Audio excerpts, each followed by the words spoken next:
ভূতের বাড়ির কি অবস্থা।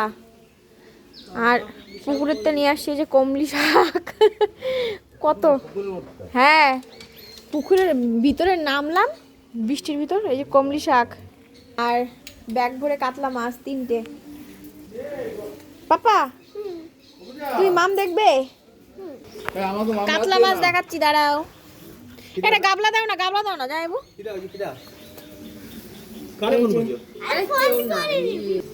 এই যে একটা কাতলা মাছ, এই যে 2টো।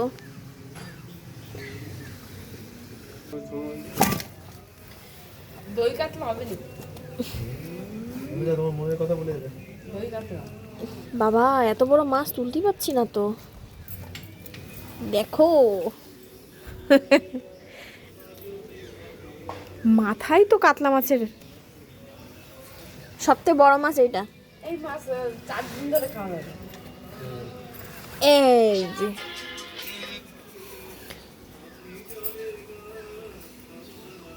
কত বড় রে মাছটা, কয় কিলো হবে জানবো?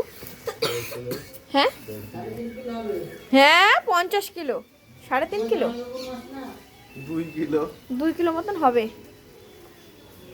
রেইনকোট পরে মাছ ধুতে গেছিলাম, গা পুরো ভিজে গেছে।